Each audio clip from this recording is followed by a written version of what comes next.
Hey y'all, welcome back to my channel. If you are new, my name is Kaya and I live in Austin, Texas. I was actually born here, moved away for a little bit, and then moved back in 2014.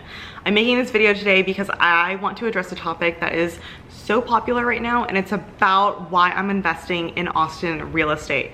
Now, if you are anybody who lives in the US, you probably know that Austin, Texas has gotten a lot of attention over the past year or so, especially during the pandemic, because people are moving here. If you live in Austin, you know that there are major changes happening to this city. So in this video, I'm going into the reasons why I personally feel very confident investing in Austin real estate. So just as a little background about me so that my opinions make sense, and I consider myself very qualified to talk about this topic. I was actually born in Austin. I am a native Austinite by the definition, and please get out of the frame. I moved away for a little bit and then I came back to Austin to get my degree in chemical engineering from UT Austin. And after that, I got a job in tech, and then I quit my job, I started a business, and then I started really getting into real estate investing. Right now, I own a rental property in Austin that did over $50,000 in revenue in its first year, and I'm investing in more real estate in Austin this year. And also, if you stay tuned till the end of the video, I'm going to share my top neighborhoods in Austin that I personally am watching. To start things off, I just want to preface this by saying that real estate is one of the best ways to build wealth. People who invest wisely in real estate see huge gains for very little effort.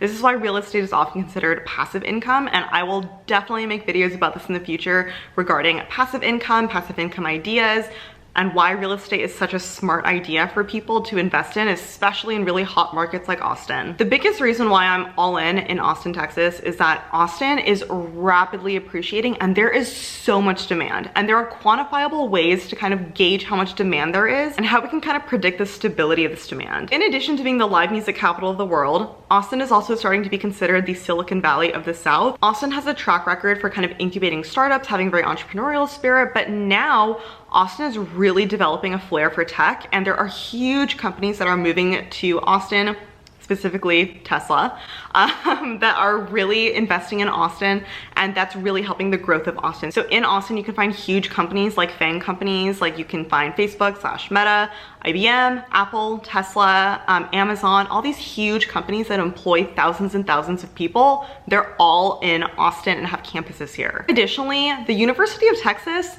don't discredit it.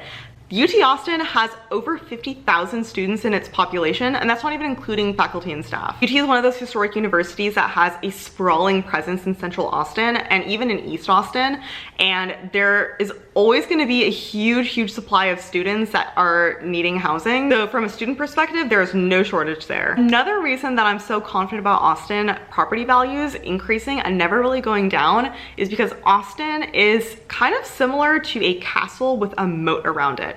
Let me explain that. So compared to other cities like DFW and Houston, there's no kind of sprawling room to expand necessarily in Austin, because then you hit cities like Round Rock, you hit cities like San Marcos if you go down south. And in my opinion, those areas like San Marcos, Round Rock, those don't really count as Austin. They don't have the same prestige as Austin. So because Austin is kind of landlocked by these other cities, there's no real room to like seriously expand. This is really important for property acquisition in terms of supply and demand, which I'll definitely talk about in a later video. But just keep that in mind, is that Austin is a relatively small city. I mean, we can definitely see with the infrastructure right now that the more and more people move to Austin, the worse traffic gets, the worse gridlock gets. This city was not built to support this many people, and it's becoming very apparent in my 8 years that I've lived here. Another thing is that there are tons of people from the East Coast and the West Coast, specifically California and New York, that are moving to Austin. This can be due to a lot of reasons. One of the reasons is that property, even though we Austinites consider it expensive now, to people from California and New York, land is so cheap in Texas. So there are tons and tons of people moving to Austin, and that is just increasing the demand for housing. Not only are there huge companies in Austin that are employing thousands of people, not only is there a giant university and also smaller universities in Austin and around Austin We also have huge national, international even events like Austin City Limits, which is a music festival. We have South by Southwest, obviously, and we have the United States Grand Prix, along with many, many other events. So these are all events that bring in tons of tourists from other areas in Texas, other areas in the US, and international destinations. And another point that I want everyone to consider is that Austin is genuinely an amazing place to live. We have great food, great weather, lots of things to do outside. Outdoor recreation is a huge, huge thing here. There's just like a spirit of like adventure and enjoying life and just having a great time that you really won't find in a lot of other cities like Dallas. That was a lot of information. I hope y'all found that helpful. I will let you digest it for a minute, but in the meantime, while you're thinking about everything that I just said, if you would hit the like button if you found it helpful, that would be really, really helpful to me because it helps me know that you're enjoying this type of content. Another really important metric to look at is that property values across the board in Austin have increased significantly since I would say 2019. Like the prices have just completely shot up. I read somewhere that was something around 40% year-over-year growth, which honestly I believe. Now, speaking personally as someone who's lived here for a long time, someone who spent a lot of her childhood growing up here, I have a lot of faith in Austin, Texas. I don't think this is a passing fad. I do think that the growth is here to stay, and I have a lot of faith in believing that there's no chance of depreciation. So you may be thinking, okay, well that's all well and good, but isn't it a little too late to invest in Austin if there is so much growth and there's so much demand and there's so little supply? This is a great question, and if you want to see like tangible real life examples of kind of properties in Austin and stuff like that, I am planning on going to some open houses and kind of vlogging the experience, showing you what different houses in Austin look like in different neighborhoods and different price points. So if you want to see that, definitely subscribe so you don't miss that. I love going to open houses. I think it's so fun and I'd love to take you along with me. So obviously if you owned a property prior to 2020, you're super lucky. And I am actually one of those people, which is how I got started in real estate investing. I own a 1,000 square foot house in East Austin that was bought in 2019, early 2019, bought it for $400,000. And now that same house, just 1,000 square feet, is now worth easily $700,000, maybe $800,000 with bidding involved. Property values are going up, up, up, up, up. There's no getting around it. If you're wondering like, okay, well, I'll just wait for a crash. I'll just wait for a crash. When things are cheaper, I'll buy it then.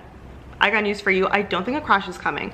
Personally, I don't think we're ever going to see something akin to the 2008 housing crisis because there were a lot of different factors that kind of went into play in 2008, whereas in 2022 things are really, really different. You don't have the same kind of predatory lending that is occurring. I do think that there may be a correction kind of nationwide, but I think Austin has too much plot armor, so to speak, to really have a true crash. And it's for all of the reasons that I described. It is highly, highly, highly unlikely that housing prices in Austin will ever truly go down in a significant way. So those are all the reasons why I'm investing in Austin real estate and why I personally am like all in Austin. Like I probably, well, I won't say never, but I probably won't ever look at other cities in Texas like Dallas or Houston because I personally don't think that it's going to experience the same rapid growth as Austin is. Now, I want to talk about the neighborhoods that I'm watching because I think this is super interesting and I haven't really seen this information online.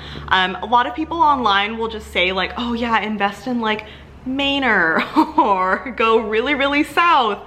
That's not true, Austin. If you really want to reap the benefits of Austin real estate and all the perks that I just described about the companies, universities, like super high demand, when people think of Austin, you want to own in these neighborhoods. So Austin can basically be divided according to its major highways and town lake. Central Austin is locked by Mopac and I-35. Central Austin is where UT Austin is. There's tons of demand, but it is historically quite expensive. Then you have West Austin, which is west of Mopac. This is very expensive area. I don't really consider it a great area to invest in. I think it's a great area to live in, but not really so much for an investment property. Then you have South Austin, which is south of the river. I personally am a North Austin person. I think if you ask Austinites north or south, you're gonna hear very different answers. I'm a North Austin person, so I can't really comment on South Austin, but I do think that South Austin is experiencing a lot of growth. And then we have the east side, or east of I-35. The east side is experiencing some of the most rapid growth in Austin, in my opinion. There's a lot of new constructions going up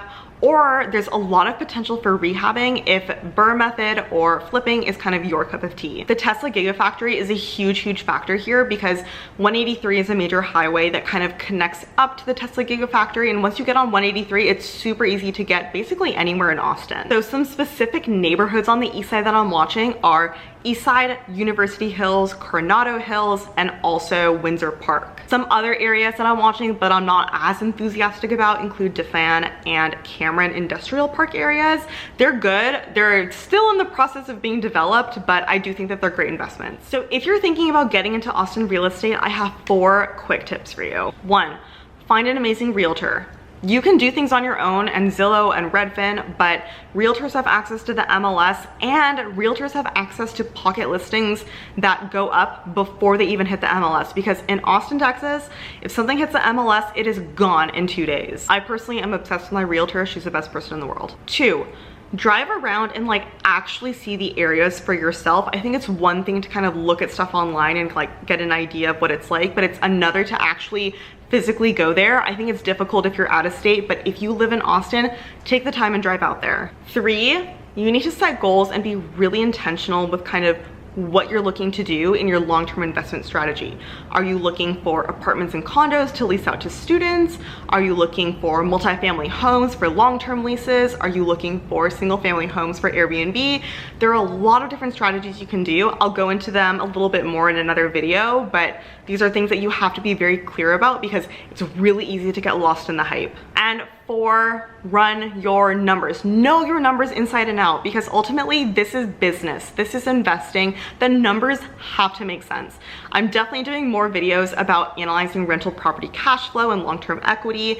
If you want to see those videos, definitely subscribe because they are coming. I have a really cool light board setup that I'm gonna use to physically run through the numbers with you in real time on a light board, so definitely stay tuned for that. So those are my thoughts for investing in real estate in Austin. I am super committed to this city. I'm in the process of getting more capital to invest in more properties, and I'm just really excited. So yeah, thanks y'all so much for watching. If you want to see more finance and investing videos, give this video a thumbs up and definitely subscribe down below. I'm about to enjoy a beautiful weekend, so I'm signing off here. Thanks y'all for watching, and I'll see you in my next one. Bye.